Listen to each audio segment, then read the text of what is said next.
Hello everyone, मैं विनय Upadhyay present कर रहा हूँ और हम लोग कर रहे हैं यूपीएससी मिशन 2023 के तहत हिंदी मीडियम से तैयारी। और द हिंदू न्यूज़पेपर से डेली बेसिस पे हम लोग कर रहे हैं प्रीलिम्स एग्ज़ाम के लिए इंपॉर्टेंट फैक्ट्स जो हमारे एग्ज़ाम में आ सकते हैं। तो उसी के रिगार्डिंग हम लोग आज बात करेंगे 4 जुलाई 2022 के रिगार्डिंग। जितने भी इंपॉर्टेंट पॉइंट्स बनेंगे उनको कवर करेंगे और कुछ अभ्यास प्रश्न भी करेंगे। मुझे उम्मीद है कि आप 1 जून से मैं जो इस सीरीज को मैंने शुरू किया था, तो 1 जून से लेके 3 जुलाई तक के सभी वीडियोस को आपने देख लिया होगा। इसके लिए एक अलग सेपरेट प्लेलिस्ट मैंने बना रखा है प्रीलिम्स फैक्ट्स करके। ज़रूर देखें पीछे के सभी वीडियोस को। चलिए शुरू करते हैं। तो प्रीलिम्स के लिए तथ्य की बात करेंगे तो कर्नाटक का लोकगीत विश्वविद्यालय, इसको हम लोग देखेंगे आज। मयूरभंज के सुपर फूड चींटी की चटनी के लिए मांगा जीआई टैग काई की चटनी, ये चर्चा में है। भारत की डिजिटल पहल पहल पर डेटा बिंदु। प्रधानमंत्री सूक्ष्म खाद्य प्रसंस्करण उद्यम का जो है औपचारिकीकरण। स्थानिक क्रिप्ट मिक्स, ये समझेंगे। ये सारे पॉइंट्स हम लोग देखेंगे। इसके अलावा ये पॉइंट देखेंगे कि भारत ने अपने जीव डेटाबेस में 540 प्रजातियों को शामिल किया और 2021 में अपने वनस्पतियों में 315 टैक्सा शामिल किया। और ऑपरेशन नार्कोस क्या है ये समझेंगे। ये 7 टोटल पॉइंट्स हम लोग समझेंगे और कुछ क्वेश्चंस देखेंगे प्रीवियस ईयर और अभ्यास प्रश्न। चलो, एक क्वेश्चन है, अभ्यास प्रश्न है आप लोगों के लिए। यूपीएससी 2020 में प्रीवियस ईयर क्वेश्चन है, तो इसका आंसर आप कमेंट सेक्शन में कर देना। क्वेश्चन है कि भारत के इतिहास के संदर्भ में उलगुलान और महाकोलाहल निम्नलिखित में से किस घटना का वर्णन है। ऑप्शन है 1857 का विद्रोह, 1921 का मोपला विद्रोह, 1859-60 का नील विद्रोह, बिरसा मुंडा का 1899 से 1900 वाला विद्रोह। इसका आंसर आपको कमेंट सेक्शन में करना है। आपका होमवर्क क्वेश्चन है। आंसर तो करोगे नहीं, मेरे को पता है, लेकिन फिर भी चलो मैं ये आप लोगों के लिए छोड़ दे रहा हूँ क्वेश्चन। चलिए अब देखते हैं प्रारंभिक परीक्षा के लिए अपना तथ्य। पहला है कर्नाटक का लोकगीत विश्वविद्यालय, बहुत चर्चा में है। क्या है ये? तो कर्नाटक का जनपद विश्वविद्यालय, कर्नाटक का लोकगीत विश्वविद्यालय दुनिया का एकमात्र विश्वविद्यालय जो लोक कला और संस्कृति में पाठ्यक्रम प्रदान करता है और विश्व स्तर पर अपनी पहुंच बढ़ाने पर अपनी नज़रें जमा ली हैं। इसके बारे में और आप समझ सकते हैं यहाँ पे। यह डोडा यानी कि लोक नाटक, डोलू कुनीथा, कमसले, थोगलू बम्ब्यता, कठपुतली शो जिसको बोलते हैं, पारंपरिक कढ़ाई, लोक पर्यटन, लोकगीत, लोक नृत्य, बांस कला, लोक मार्शल आर्ट, लोक खेल, ताल वाद्य और योग में सर्टिफिकेट कोर्स प्रदान करता है। तो ये कर्नाटक लोकगीत विश्वविद्यालय दुनिया का एकमात्र विश्वविद्यालय जो लोक कला और संस्कृति का पाठ्यक्रम प्रदान करता है, बहुत चर्चा में है। तो ये क्वेश्चन आपके आने की संभावना है, यहाँ से आप देख सकते हैं, यही है ये। फिर आगे समझेंगे। नेक्स्ट, ये बहुत ज़्यादा चर्चा में है। मयूरभंज के सुपर फूड चींटी की चटनी के लिए मांगा जीआई टैग काई की चटनी जिसको बोलेंगे। बुनकर चींटियों, जिन्हें वैज्ञानिक रूप से ओकोफिला स्मार्गडीना कहा जाता है, मयूरभंज में पूरे वर्ष बहुतायत पाई जाती हैं। वे मेजबान पेड़ों की पत्तियों से घोंसले का निर्माण करते हैं। इन्हें कच्चा या मसालों के साथ मिलाकर खाया जाता है। मूल्यवान protein calcium, zinc, vitamin B12, iron, magnesium, potassium, sodium, copper, fibre और 18 अमीनो एसिड से भरपूर यह नमकीन खाद्य पदार्थ प्रतिरक्षा प्रणाली को बढ़ावा देने और बीमारियों को दूर रखने के लिए जाना जाता है। तो काई की चटनी है एक तरह का। मयूरभंज में ये होते हैं, ऐसे देख सकते हो, ये इनकी चटनी, इसका जीआई टैग मांगा है। देखते हैं, लेट्स सी क्या इसको जीआई टैग मिलता है या नहीं। नेक्स्ट अगला पॉइंट है भारत की डिजिटल पहल पर डेटा बिंदु। तो भारत में रियल टाइम डिजिटल भुगतान दुनिया का 40% है। 2021 का एक डेटा है। मोबाइल डेटा की सबसे कम लागतों में से एक है। 133 करोड़ लोगों का आधार नंबर है यहाँ पे। डीबीटी भुगतान 23 करोड़ से अधिक से सीधे हस्तांतरित है। सामान्य सेवा केंद्र 5.5 लाख है। ये कुछ ऐसे डेटा करके आया है। टू बी लॉन्च्ड, ये कुछ प्लेटफॉर्म है। Service discovery platform, enriching Indian language, ये सब वेबसाइट है। National single sign on service इसके हैं। Repository of India's tech products, तो फिर ये है gen next support for innovative startups, first cohort of 30 institution, e book on digital India transformational stories. तो ये भी चर्चा में, इसको देख लेना, आपके नोट्स में होना चाहिए, इसके बारे में पढ़ लेना थोड़ा बहुत। सूक्ष्म खाद्य प्रसंस्करण उद्यम यानी PMFME का प्रधानमंत्री औपचारिकीकरण। PMFME अपने कार्यान्वयन के 2 साल पूरे कर लिए हैं। इसकी विशेषताएं क्या हैं, इसको समझते हैं। तो इसके विशेषताएं की बात करें तो आत्मनिर्भर भारत अभियान के तहत खाद्य प्रसंस्करण उद्योग मंत्रालय के तहत केंद्र प्रायोजित ये योजना है।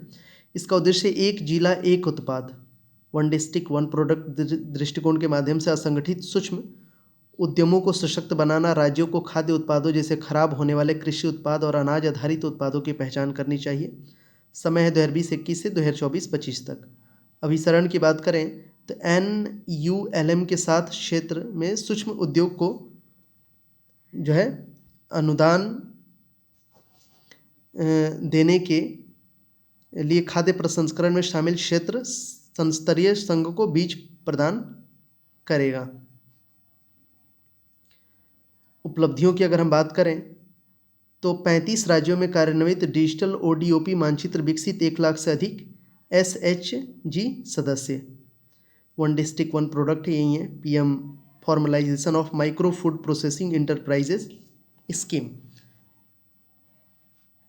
इसको आप समझ लेना, देख लेना, यहाँ से क्वेश्चन बन सकता है। PMFME स्कीम के तहत वन डिस्ट्रिक्ट वन प्रोडक्ट है। सपोर्ट फॉर कॉमन इंफ्रास्ट्रक्चर, ये सारे पॉइंट्स आप एक बार जरूर देख लेना। फिर इसमें ब्रांडिंग मार्केटिंग सपोर्ट भी मिलेगा, ये सब है। नेक्स्ट है स्थानिक ट्रांसक्रिप्टोमिक्स। शोधकर्ता यह पता लगाने की कोशिश कर रहे हैं कि इस पद्धति के माध्यम से कोशिका या ऊतक में प्रत्येक जीन कहाँ व्यक्त किया जाता है। यह ऊतकीय वर्गों में उनके स्थानों के लिए सेल प्रकार को निर्दिष्ट करने के लिए डिजाइन की गई विधियों की एक श्रृंखला है। इस विधि का उपयोग mRNA अणुओं के उपकोशिकीय स्थानीयकरण को निर्धारित करने के लिए भी किया जा सकता है। इसको आप समझ सकते हो, ये पूरे पॉइंट्स को। देखो, इस सीरीज को शुरू करने का मेरा जो एकमात्र एम है ये है कि आप डेली बेसिस पे न्यूज़पेपर पढ़ते हो। ये सारे पॉइंट्स आपके नोट्स में होने चाहिए और प्रीवियस ईयर क्वेश्चंस बार बार देखते रहो। फिर ये एक इम्पॉर्टेंट पॉइंट है कि भारत अपने जीव डेटाबेस में 540 प्रजातियों को जोड़ता है और 2021 में अपने वनस्पतियों में 315 टैग्स जोड़ा। अंडमान और निकोबार द्वीप समूह में पाई जाने वाली नई स्तनपायी प्रजाति क्रोसीडूरा नारकोंडोमिका एक सफ़ेद दांतों वाली चिड़िया है। मुख्य आकर्षण में ये सारे पॉइंट से देख लेना कि 540 जीव प्रजातियों में से 406 नई खोज हैं और 134 भारत में नए रिकॉर्ड हैं।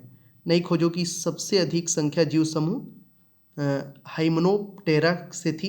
कीटों का एक क्रम जिसमें आरी, ततैया, मधुमक्खियाँ और चींटियाँ शामिल थीं, जिनमें एक नए जीनस सहित 80 प्रजातियों की खोज की गई थी। जीवों की 1.03 लाख प्रजातियों के साथ भारत दुनिया में जीव विविधता में 6.1% योगदान देता है।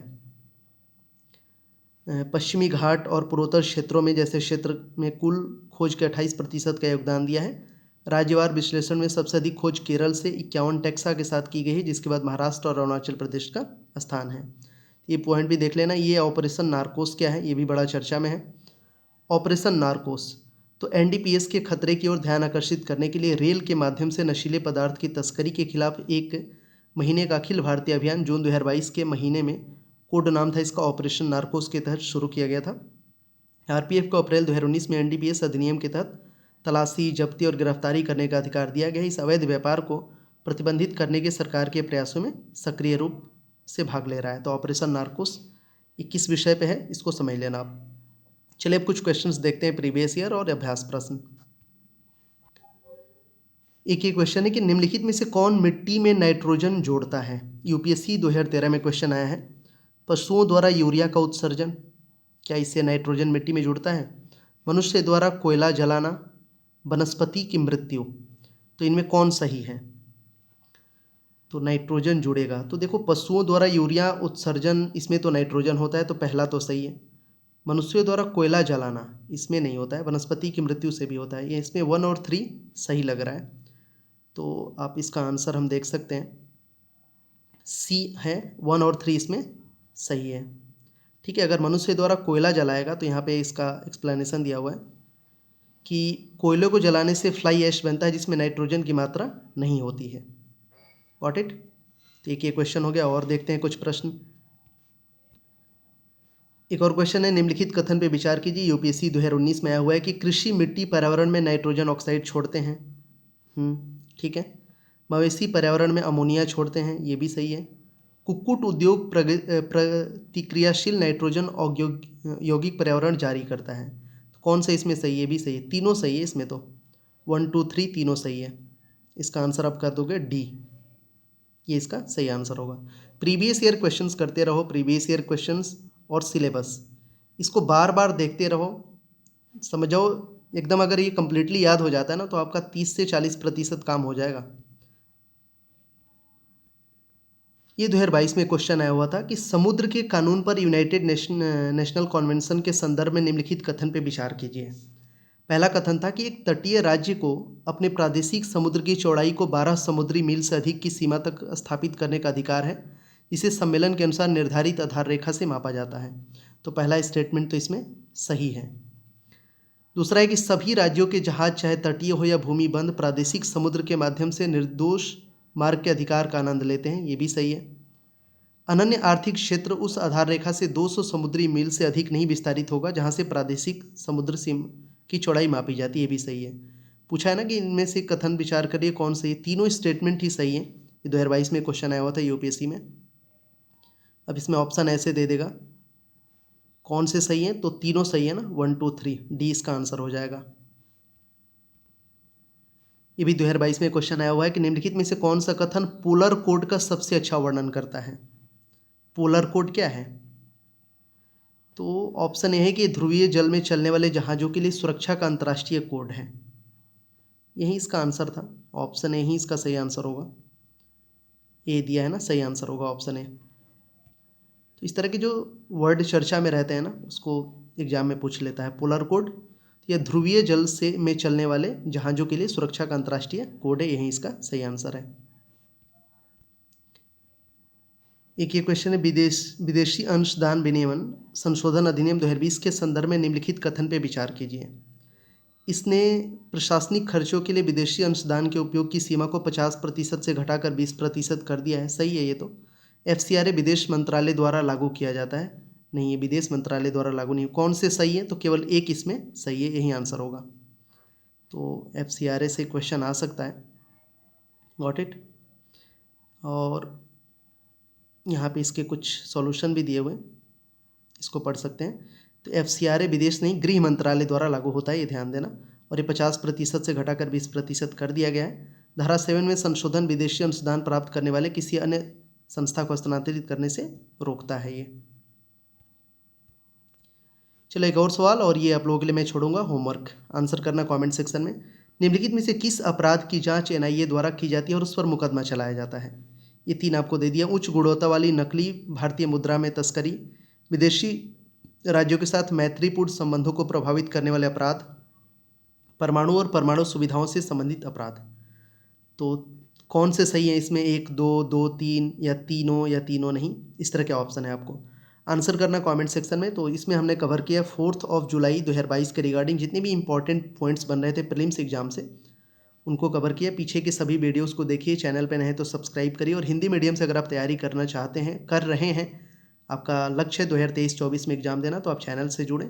और thank you so much for watching this video. मिलते हैं अगले ही वीडियो और अगले कुछ बेहतरीन कंटेंट के साथ।